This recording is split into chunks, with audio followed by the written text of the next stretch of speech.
Olá, alunos! Estamos na nossa última aula, isso mesmo, a aula de revisão. E vamos rever um pouco de cada assunto que a gente abordou nas aulas anteriores, certo? Então vamos lá para a nossa aula de revisão. Estou muito feliz de poder concluir essa aula, tá certo?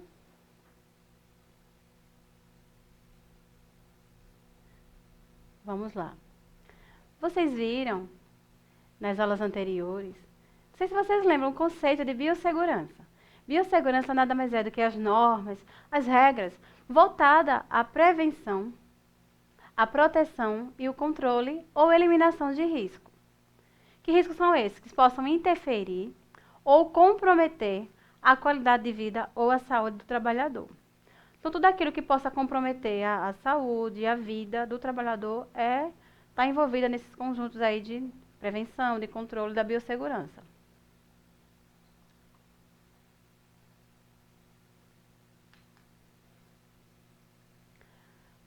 Ainda em relação à introdução de tudo que a gente já abordou, a pergunta que eu fiz a vocês nas aulas é como deve ser a saúde do trabalhador?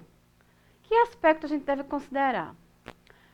Para a gente saber como deve ser a saúde do trabalhador, a gente tem que lembrar a dimensão da saúde, o que é a saúde em geral, o conceito de saúde em si. Que vocês lembram, né, que é justamente o bem-estar físico, mental e social, ou mental, físico e social. Esse bem-estar significa satisfação. Satisfação em relação à sua vida mental, sua vida física e sua vida social. Dentro desse contexto, existe a importância da gente manter a nossa vida mental, especialmente. Porque a gente acha que a acidente de trabalho é só a questão física, e não é. Se você prejudica, deturba todo o seu psíquico, você também pode estar prejudicado de trabalhar. Tudo aquilo que prejudica a sua ida ao trabalho, ou você ficar permanecido em casa para não poder trabalhar, está envolvido aí na segurança do trabalho.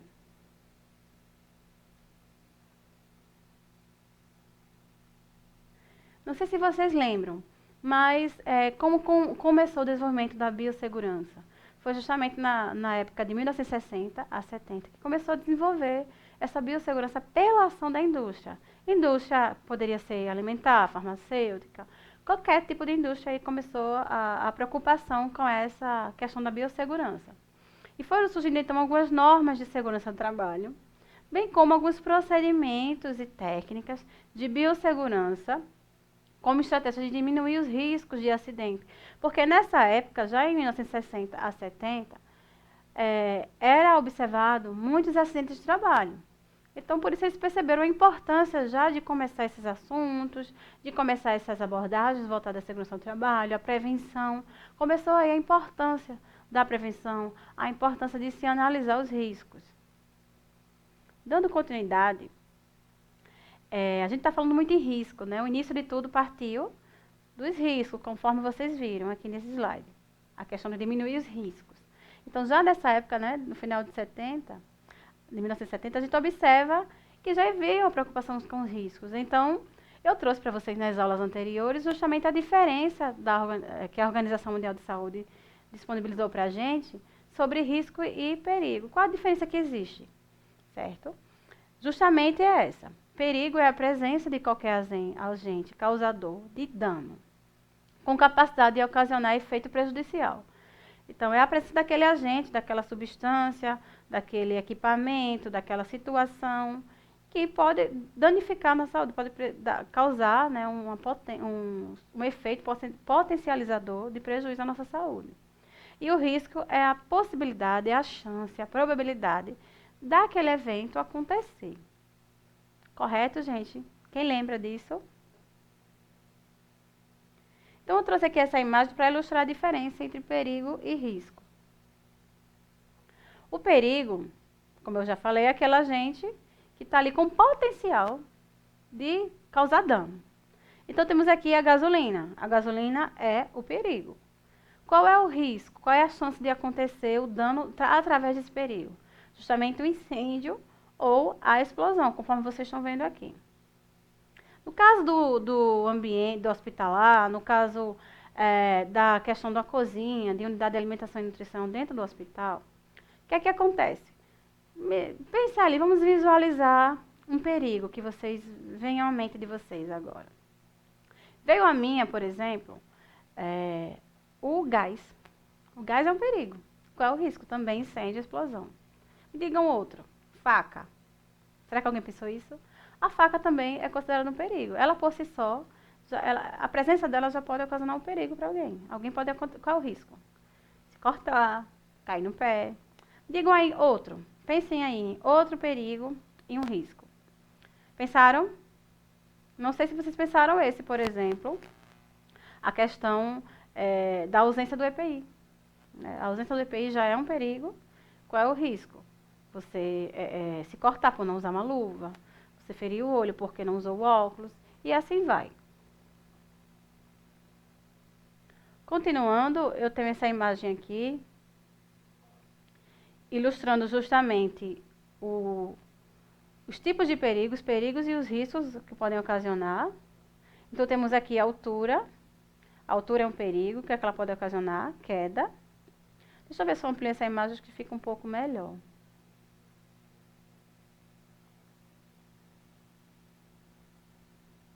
Aqui, né? Acho que é melhor para vocês visualizarem. Temos aqui, gente, olhem só, né? Tá bem bonitinho aqui, melhorou, né? A altura, ela é um perigo. Qual é o risco? Uma queda. Tô vendo que a existência da altura por si só, ela já é um perigo. Qual é o risco? A queda. A superfície quente também é um perigo, é uma coisa potencial ali. Pode ocasionar dano. Qual o risco? A queimadura. Tanque de combustível é um perigo. Qual o risco? A explosão. Então, vocês percebam que o risco é a consequência da existência daquele perigo. Então, já é o resultado final proveniente daquela existência daquele perigo. Então, o risco final é a queda, o risco final é a queimadura, o risco final é a explosão. E o final de tudo isso também, dentro desse contexto, é justamente a morte, a impossibilidade de trabalhar. Quando totalmente, né, você não pode mais trabalhar, parcialmente você se recupera e ainda vai para o trabalho. Mas quando você se impossibilita totalmente, né, você não tem como realmente trabalhar e já é outra consequência dentro desse risco. Como se fosse a consequência do risco. Vamos lá. Opa. Esse aqui é muito importante, eu não sei se vocês também estão lembrados, sobre os tipos de risco, que são 5 classificações. Temos os riscos físicos, os químicos, biológicos, ergonômicos e acidentes. Quem me dá um exemplo aí de risco físico? Lembram? Bom, gente, risco físico não é só aquilo que é tangível, que vai tocar em você, tá certo? O calor, o frio. Lembrou? Lembra mais de algum? Calor, frio, mais algum? Vocês estão lembrando? Qual mais? Calor, o frio, a poeira. A poeira já é considerado químico. Não, mas o calor, o frio. Uma faca também já é um risco físico. Mas o que poderia ser considerado um risco físico? Calor, frio, a faca, um instrumento que possa danificar a gente. E os riscos químicos? Quem pode me dizer um exemplo?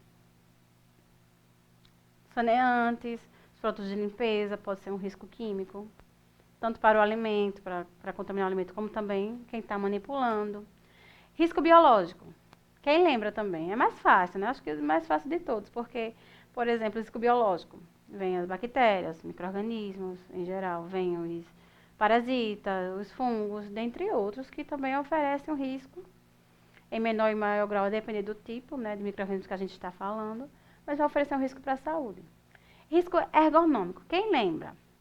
Não sei se você lembra, mas os riscos ergonômicos são aqueles voltados à conduta do trabalhador, ao que ele está fazendo no setor de trabalho, ao comportamento. Como assim? Um grande exemplo, por exemplo, é a jornada prolongada de trabalho. Claro, mas foi a empresa que obrigou, sim, mas é o fato dele estar inserido, aquele trabalhador estar ali fazendo aquela situação, que pode ocasionar prejuízo na sua saúde. Outro exemplo, além de jornada de trabalho extensiva, carga pesada, você levantar pesos, pegar pesos a mais do que você pode, também já é um risco ergonômico, porque envolve a atitude do trabalhador em relação àquele comportamento. Porque se o manipulador, por exemplo, souber ou sabe, que jornada extensiva prejudica a saúde dele, ele pode exigir, por exemplo, ao empregador, olha, eu não vou trabalhar mais da hora que foi determinada para mim, porque isso vai prejudicar a minha saúde, eu preciso descansar para vir no outro dia. Então, ele vai ter que contratar outra pessoa. Aí ele vai ter que fazer isso. Ou demitir a pessoa, né? Depende da situação, mas não pode, o trabalhador não deveria receber essas retaliações, né? Aí temos, então, o grupo de riscos de acidente, que é o grupo 5. Quem lembra de um exemplo? Vocês lembram? Risco de acidente. Risco de acidente ele já envolve as condições de trabalho ali envolvidas naquele setor, naquela estrutura, naquele ambiente, naquela instituição. Então, quais os riscos que a gente pode lembrar? Um exemplo típico de riscos de acidente de trabalho, por exemplo, pode ser justamente o layout inadequado, o ambiente foi formulado, foi feito de uma maneira inadequada, a falta de sinalização. Por exemplo, alguém está lavando, está higienizando o chão e não bota a sinalização de piso molhado, isso já pode ser um risco de acidente. Porque foi um risco em relação à estrutura, um risco ali que o manipulador ele não teve consciência, ele realmente faltou alguém informar, não depende mais dele, certo? Foi uma coisa assim, estava molhado, você não tinha como adivinhar, você simplesmente estava andando, fazendo essas coisas, passou e escorregou. Por quê? Faltou a sinalização, faltou uma gerência, faltou o empregador ali das condições de trabalho. Acho que aqui também, acho que todo mundo lembrou um pouquinho, até mais do que eu, se brincar.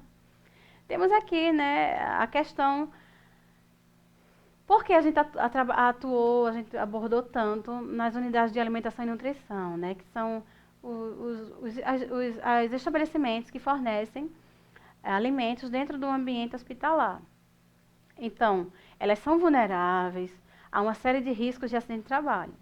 Vocês sabem que tem calor, que tem fogo, que tem panelas, tem facas, tem materiais cortantes. E uma série de fatores ali que pode promover acidente nos trabalhadores. Ah, professora, mas é só um manipulador? Não, você também, que é técnico, que está ali trabalhando, você pode estar vulnerável sim. Você está vulnerável a sofrer também acidente de trabalho. Dando continuidade ainda, deixa eu tomar um pouco de água. Temos a lei,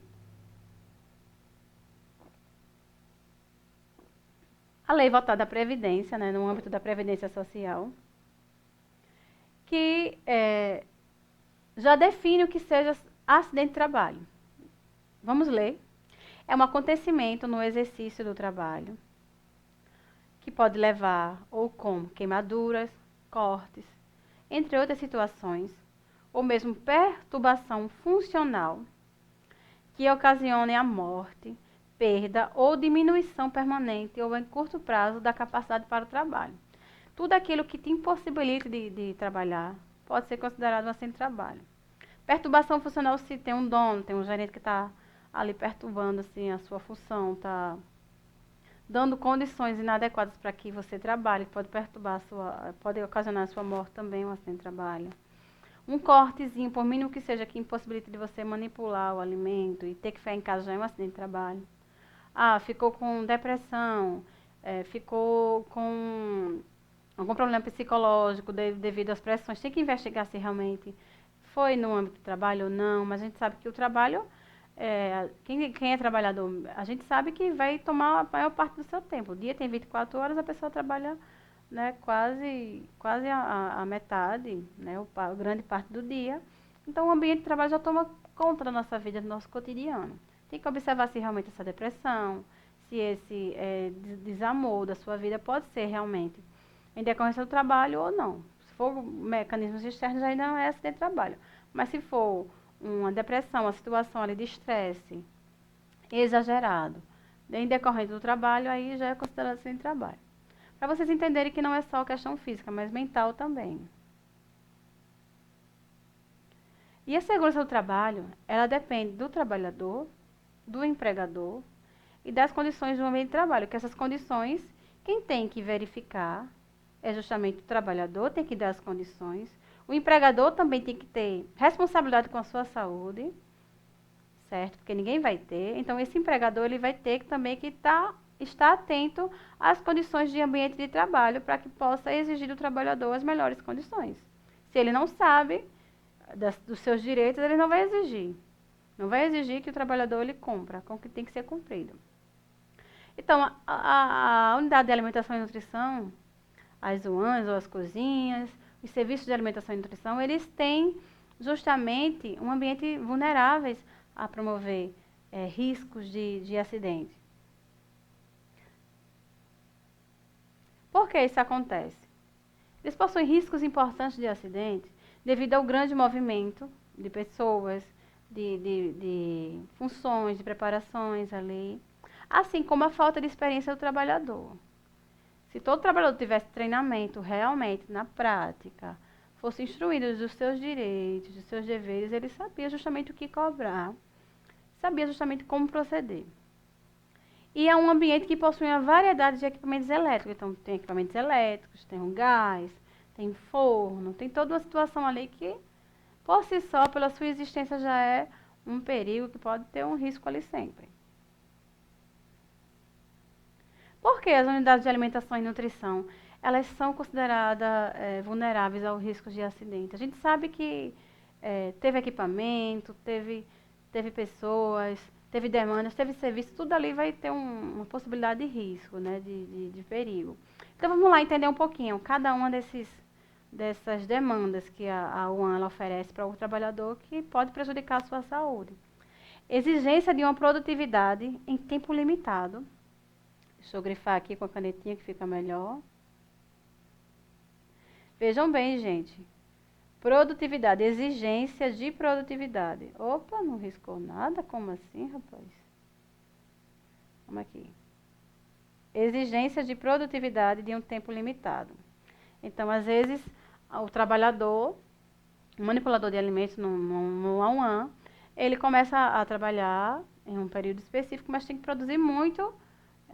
Começa a produzir a preparação de 8 horas da manhã e tem que entregar 11 horas em ponto uma gama de alimentos, de preparações. Então, um tempo curto, isso tudo pode prejudicar a saúde emocional, a pressão, né, do tempo também, como já tá envolvida no primeiro. Movimentos repetitivos, gente, prestem bem atenção. Quem digita, hoje em dia a gente sabe que o computador está muito, né, envolvido em nossas vidas, a gente fica movimentando, é um exemplo, né, movimento repetitivo, estou digitando. Ok. Movimento repetitivo também na UAN acontece. Por quê? Você prepara todo dia aquela mesma coisa. Todo dia você pega uma panela, né, quem é um manipulador. Todo dia vai ter que pegar a mesma situação, a mesma bancada, vai fazer aquilo, vai mexer. Por exemplo, mexer, pronto. Mexer algum brigadeiro, mexer alguma coisa. Mexer alguma preparação. Isso aí é movimento repetitivo também. Ah, e o técnico? Ele faz um movimento repetitivo? Vai depender. Ele prepara todo dia, por exemplo, o Aqua 70, ele vai olhar planilhas, ele já não vai ser a mesma coisa que o manipulador. Mas ele pode ali estar ajudando. Está ajudando no sentido assim, de instruir em relação à segurança do trabalho. Não que ele vai fazer a função do manipulador. E períodos prolongados de postura em pé. Quem trabalha ou só em pé ou só sentado tem problema na circulação, gente, também, ou na postura. Porque você está em pé, você também tem que ter uma postura adequada, certo? Tem que estar tudo encaixado, tudo, né, de forma ereta. E quem está sentado também. Se você ficar muito em pé ou muito sentado, a sua circulação já demanda mais da sua circulação. Então tem que dar pausa. Quem trabalha muito em pé tem que dar pausas e quem trabalha só sentado tem que também ficar em pé um pouco para que a circulação aconteça da melhor maneira, o fluxo, né, da melhor maneira possível. Deixa eu só apagar aqui para a gente dar continuidade. Então agora vamos falar um pouco das vulnerabilidades específicas, né, que acontece, que a gente observa nas unidades de alimentação e nutrição. As causas gerais de acidente envolvem a iluminação, envolve ventilação inadequada e envolve a falta de equipamentos de proteção individual e a falta de protetores. Gente, a iluminação é importante para a gente verificar o que a gente está fazendo. Eu, por exemplo, estou aqui dando aula para vocês, mas está um refletor, tem um estúdio aqui todo adequado, bem montado, bem projetado, para que vocês não tenham nenhuma dificuldade de visualizar, certo? Fique claro, fique nítida a imagem. Eu também não venha me prejudicar, tendo que estar tentando adivinhar. Já imaginou um ambiente todo escuro, a pessoa não consegue visualizar o que está lendo, a pessoa não consegue identificar, por exemplo, se teve quebrou algum objeto ali naquele setor, você não consegue ver direito porque o ambiente não está favorável, a luz não está boa. Então, a iluminação é uma das causas que geram acidentes também nas unidades de alimentação e nutrição. A ventilação inadequada é um ambiente de muito calor, muito abafado, então isso tudo também já pode gerar acidentes, doenças. A falta de equipamentos de proteção individual, os EPIs. Às vezes, tanto pode faltar os EPIs, como também o manipulador ele não querer usar. Ele tem que verificar o que está acontecendo na empresa. E a falta de protetores. Protetores no sentido protetor auricular, outros tipos de protetores também naquela empresa. Dando continuidade, as causas de acidente. Ali a gente está falando um pouquinho das causas gerais, né? Agora aqui vamos especificar um pouquinho mais. A gente vai observar que na UAN ela tem condições inseguras. As condições geralmente são inseguras. Você nunca vai ver uma cozinha totalmente perfeita. Sempre vai ter alguma falha, a não ser que a empresa ela for muito comprometida com a segurança, com a qualidade do serviço ofertado. Então ela vai justamente dar melhores condições. Quando não, você vai ver as condições inadequadas, condições precárias, de estrutura, de equipamentos, de trabalhos também. Equipamentos defeituosos, eu já mencionei. E excessos de confiança. O que acontece muitas vezes é que o trabalhador ele está muitos anos naquela empresa. Aí vamos imaginar que agora, tem 30 anos na empresa, e agora o dono resolveu colocar um técnico de segurança do trabalho e um técnico de alimentação, de nutrição. O que é que acontece? Aí o técnico ele vai fazer essas funções, né, direcionar tudo voltado à segurança do trabalhador. Ele vai direcionar, ele vai trabalhar com a prevenção dos riscos, com os controles. E ele vai dizer, olha, fulaninho, o técnico vai falar com o empregador, por exemplo, o próprio dono. Faz isso, olha, usa esse EPI, olha, previne isso aqui, bota essa tampa da panela de um jeito, olha, a parte da panela está aqui promovendo risco, vamos mudar aqui. E o braço da panela que chama, né? Vamos mudar a ordem aqui para ver se melhora aqui, porque tu pode cair essa panela e machucar os teus pés. E aí o colaborador, né, o trabalhador tão seguro, tem tantos anos na empresa, vai dizer, não, isso aqui não é nada demais não, nunca aconteceu até hoje, porque vai acontecer. Aí termina não ouvindo os treinamentos do técnico em segurança do trabalho, e muito menos as orientações do técnico em nutrição, que pode também dar uma contribuição, uma vistoria, um auxílio ali. Então, esse excesso de confiança, você achar que já sabe de tudo, é muito comum nos trabalhadores antigos ou nos trabalhadores assim que têm dificuldade de seguir regras. Isso pode prejudicar, sim, um acidente de trabalho feio, inclusive. Apesar que nenhum acidente de trabalho é bonito, né? Mas, enfim.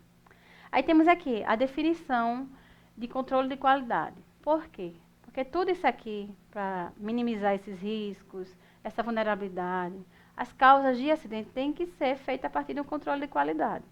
E o controle de qualidade, ele é muito mais do que manter a qualidade sob controle.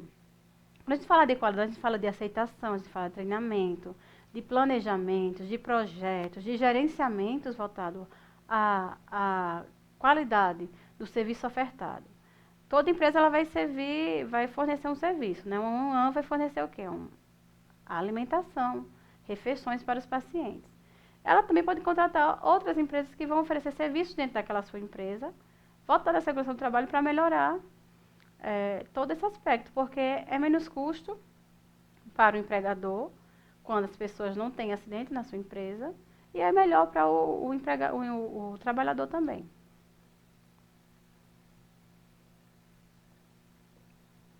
Bom, só para recapitular, é também muito fundamental dentro do ambiente, né, de unidade de alimentação e nutrição e no serviço hospitalar também, o controle da saúde dos manipuladores, que é feito a partir dessa norma NR7, que ela envolve o Programa de Controle de Medicina e Saúde Ocupacional, pela Lei de 24 de 94, que ela tem o objetivo justamente esse programa, PCMSO, de avaliar a saúde do manipulador e que esse programa ele vai ser executado pelo médico do trabalho.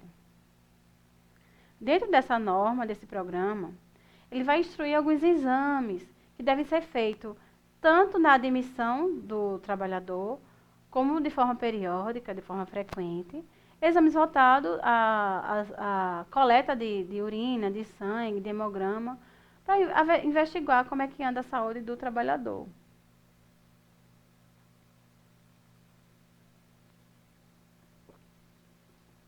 Vocês viram também, lembrando, só lembrando um pouquinho, que esse programa de controle de medicina e saúde ocupacional, ele tem que ser implantado, se possível, nas empresas que tenham muitos trabalhadores ali.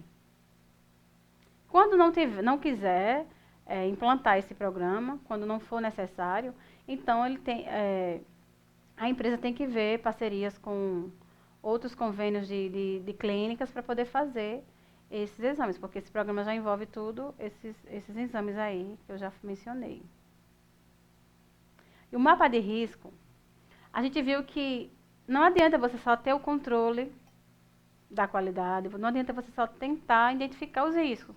Você também tem que ter uma forma de identificar e combater ao mesmo tempo.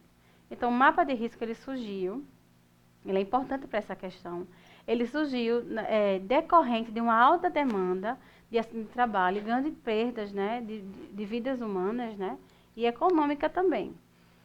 Ele surgiu numa situação inédita no Brasil, na tentativa de melhorar a saúde dos trabalhadores, na tentativa de melhorar a segurança dos trabalhadores, dentro dessa temática de segurança do trabalho. Então, se tinha muito acidente de trabalho, então criou esse mapa de risco, que nada mais é do que uma representação gráfica. Representação gráfica utilizando cores, símbolos, entre outras situações aí, para justamente fazer com que a gente identifique e venha prevenir os riscos. Vai mapear todo o setor, através desse mapa de risco, e vai saber, olha, naquele setor da cozinha, vai sinalizar com um tipo de risco.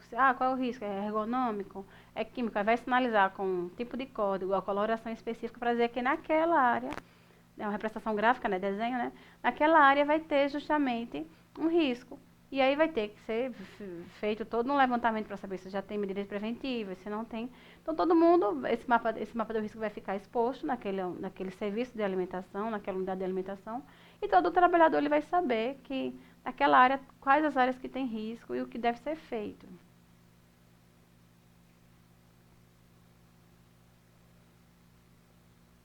O objetivo geral desse mapa de risco é justamente identificar os fatores nocivos, né, os fatores de riscos que estão presentes nos diversos setores, como eu já falei. E também conhecer o número de trabalhadores que estão expostos a essa situação. Poxa, eu tenho um ambiente de trabalho que eu tenho risco em tal setor. Quantos trabalhadores tem na empresa geral e quantos trabalhadores tem exposto àquele setor? Aí você vai observar para fazer as possíveis alterações. Não sei se vocês vão lembrar, mas existem as etapas de elaboração do mapa de risco. O mapa de risco é algo muito importante, bonitinho, ilustrativo. Todo mundo consegue entender. Eu não trouxe a imagem, mas vocês já viram nas aulas, na aula de mapa de risco. E aí, são essas etapas aqui, 6 etapas. Justamente a primeira é conhecer o processo de trabalho no local analisado. Você não vai fazer, eita, vou fazer um mapa de risco de qualquer jeito. Você vai ter que conhecer quantos setores tem naquela unidade de alimentação e nutrição. É o que faz em cada... Quantos trabalhadores tem ali, quais as funções, certo? Quais as funções que oferecem risco, as que não oferecem, para você mapear, né? Conhecer tudo. Porque como é que você vai intervir se você não sabe, não conhece aquela empresa do início ao fim, do todo o processo até o que ela oferece para o público? Assim como a segunda etapa é identificar os riscos existentes ali naquele setor, naquele processo de serviço daquela empresa. Identificar as medidas preventivas existentes. Eu consegui ver o processo, consegui entender o que a empresa fornece, o que a empresa é. Agora, depois de identificar os riscos existentes, eu vou saber se, após a identificação desses riscos existentes, existem as medidas preventivas? Quais? Aí você vai ter que já levantar tudo isso para poder elaborar o mapa. Identificar os indicadores de saúde. Como assim, professor? Indicadores de saúde em relação a quê? A tudo aquilo que pode prejudicar a sua saúde. Como, por exemplo, o que aconteceu algum prejuízo na sua... que levou você a adoecer, que levou você a ter um acidente de trabalho. Então, você vai identificar o que nesses indicadores de saúde? Você vai identificar o histórico de acidente de risco. Já aconteceu acidente de risco naquela empresa? Quais acidentes de risco? Você vai mapear tudo isso. Quantas pessoas em comum aconteceu com aquele acidente? Foram várias pessoas? Para você justamente delimitar quantas pessoas estão ali expostas àquele risco. A penúltima etapa é justamente conhecer os levantamentos ambientais já realizados naquele local. Saber se o local está seguro, saber se o ambiente ele está apto, tudo isso.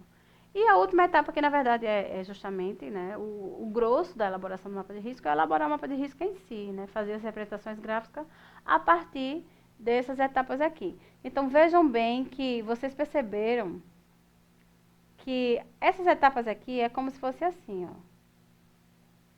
É como se até aqui, até conhecer o levantamento, ó, ambiental já realizado, opa, até essa parte aqui, ó, essa parte aqui todinha. Daqui para cima, o conhecer, identificar, tudo isso aqui é como se fosse um pré-preparo do mapa de risco. A elaboração em si acontece nessa última etapa, mas para elaborar ele tem que passar por todas essas etapas aqui sequenciadas. Correto, gente? Então, o mapa de risco ele é muito importante, toda empresa tem que ter, se possível, especialmente quando tem muitos funcionários. Então, a legislação específica, né? Ah, professora, porque a gente tem que estudar sobre segurança do trabalho. Eu já dei uma aula sobre isso, já expliquei, mas eu estou recapitulando aqui, que existe uma legislação específica, que vocês já conheceram, que é a resolução do Conselho Federal de Nutrição, 605, de 22 de 4 de 2018, bem recente, que fala justamente as ações, as funções votadas, as funções existentes do técnico em nutrição e dietética.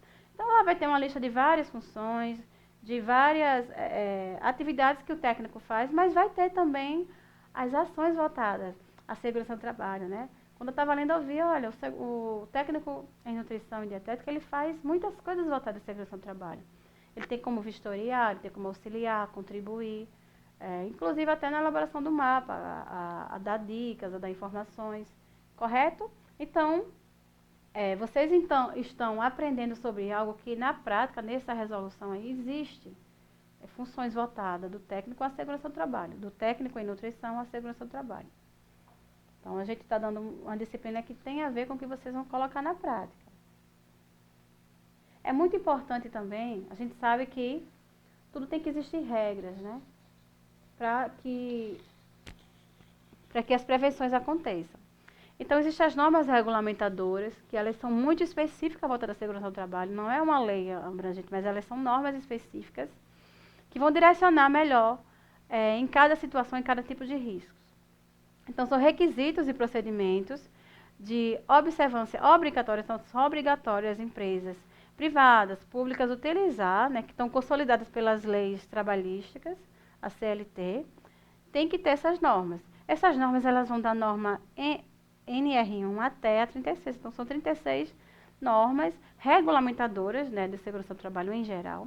Mas eu trouxe algumas para vocês recapitularem, que são 7. 6, na verdade. Então, tem várias, mas eu trouxe 6, mas vocês podem estudar mais, além.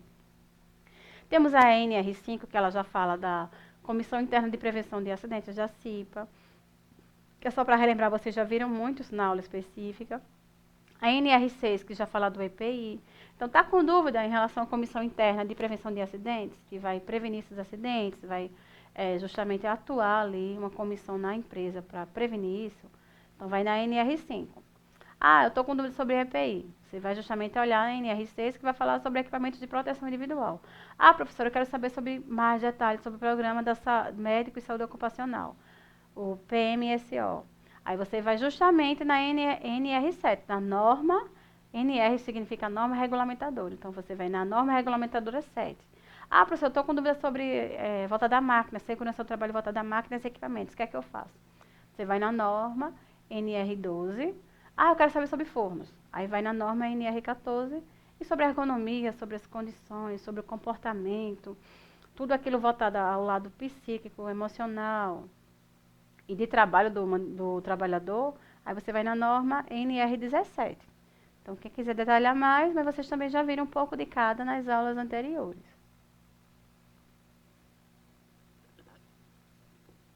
Temos aqui também, não sei se vocês vão lembrar, mas do APPCC, que significa Análise de Pontos Críticos de Controle.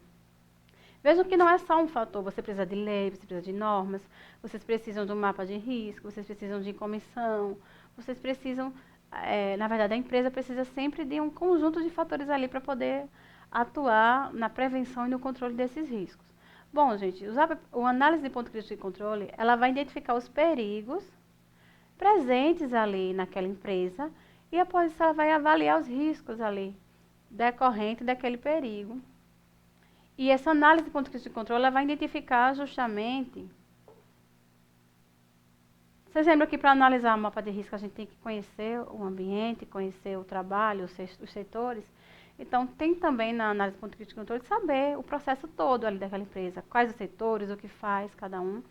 Então você vai identificar qual é o ponto que existe ali que precisa ser mais controlado e você vai dizer ali, olha, naquele setor ali, naquela etapa existe um risco muito grande, então você vai atuar naquele risco, dando o controle ali. Então você vai posicionar um controle ali naquela etapa que já vai eliminar aquele risco. E dentro desse APPCC nada mais é do que uma gestão de qualidade. Ele vai ser aplicado para tentar colocar a qualidade naqueles processos de serviços da empresa. Temos o POP também, na figura 1. Eu vou abrir só para vocês relembrarem, né? Recapitularem um pouco. Temos aqui, olhem, os procedimentos operacionais padronizados, que são instrumentos, que são instruções sequenciadas de como deve ser uma etapa, elaborada uma etapa. Tem existe POP para tudo que é coisa, POP de higiene, POP de higiene das mãos, POP de como coletar o lixo, tem POP para muitas coisas. Então, geralmente ele vai vir, só botar a caneta aqui, geralmente vai vir a logomarca da empresa, vai vir o nome do procedimento aqui, certo? Por exemplo, POP de higiene das mãos, aí veria o nome aqui, POP de higiene das mãos. O item é justamente onde será realizado esse procedimento, como por exemplo, mãos, pias, fogões, onde deve ser realizado. O item, na verdade, qual o item que você vai utilizar ali. As mãos, pias, fogões. E onde será realizado também tem que ser descrito esse tópico, que é justamente, exemplo, pia da lavagem das mãos, área de preparo, limpeza, preparo da carne e outras situações. Aí a frequência. É justamente quanto tempo, né, esse procedimento deve ser feito. Por exemplo, antes de manipular os alimentos, após o fim de preparo das refeições, entre outras situações. Os materiais utilizados, quais são? Aí você vai dizer, aqui está dizendo, por exemplo, é uma toalha, uma bucha, uma vassoura, uma luva, uma bota, entre outros. Então, você vai dar toda a bagagem para a pessoa realizar aquele POP.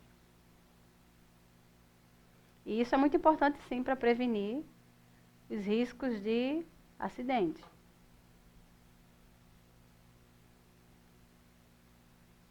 Lembrando que o POP ele tem que ser datado, assinado por uma pessoa específica, né? Que elaborou aquele POP, pode ser a nutricionista, por exemplo. E é um documento sério, né? Ele vai ser impresso, vai ser assinado e vai ficar ali à disposição dos manipuladores, dos trabalhadores em geral. Só para recapitular, existe a classificação dos resíduos, né? A gente tem que se preocupar com os procedimentos, os instrumentos que vão favorecer a gente realizar as etapas, as atividades corretamente. Mas a gente também tem que entender dos resíduos, né? Os resíduos, eles estão também sendo produzidos nas unidades de alimentação e nutrição. E eles vocês precisam entender os tipos, né? Vocês já entenderam um pouco, mas vamos lembrar novamente. Justamente que 5. Eu não coloquei aqui o E, mas eu vou colocar A, B, C, D, E.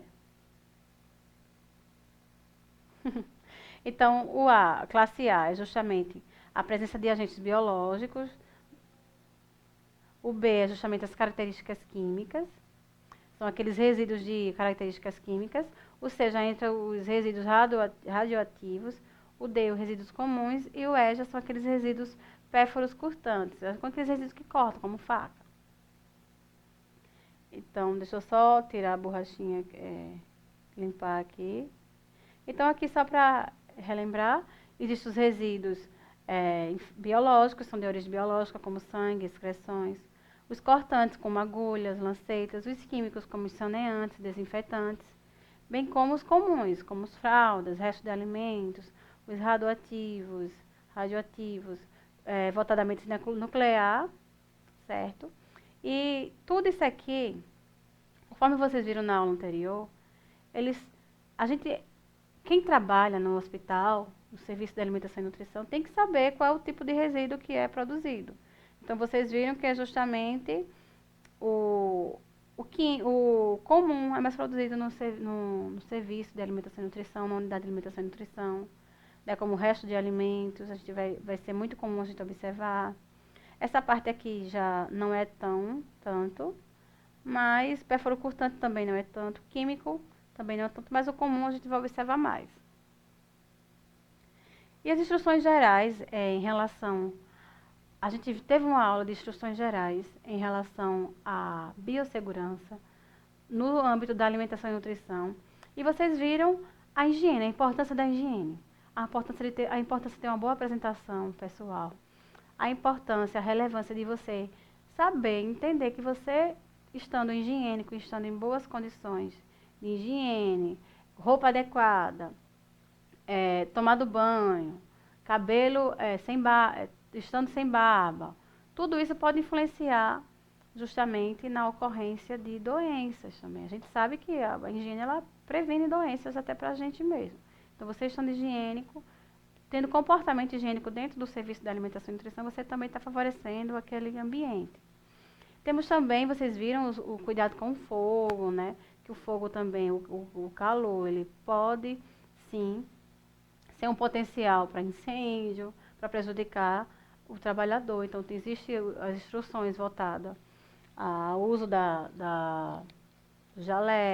do jaleco, ao uso de avental, ao uso de luva para proteger do fogo, certos cuidados que tem que ter com a abertura do fogão. Vocês viram tudo isso também, assim como também os cuidados com a eletricidade, justamente não cuidado na higienização dos equipamentos para não ocorrer nada que prejudique, né, que queime os equipamentos e que venha também você a ter um choque elétrico, bem como os cuidados com a higienização dos equipamentos dentro desse contexto. Então, teve algum problema de incêndio, desliga a eletricidade geral, toma cuidado para não molhar os equipamentos enquanto eles estiverem ligados, bem como os cuidados com os materiais cortantes, né? Então, eu não trabalho, não manipulo, professora. Eu só vou ser apenas uma técnica. Mas você tem que estar ali de olho em todo o serviço, em todo o processo daquele setor.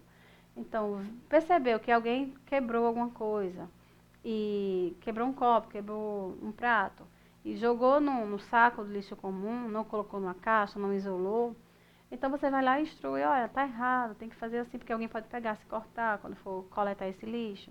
Então, e os cuidados também com o fardamento, né? O fardamento ele é muito importante, tanto na questão da higienização, você não lavar junto com as roupas comuns, deixar reservado, porque você vai tanto entrar num ambiente de manipulação de alimentos que pode oferecer risco para justamente contaminar aquele alimento, como também você pode ali contaminar aquele ambiente no geral.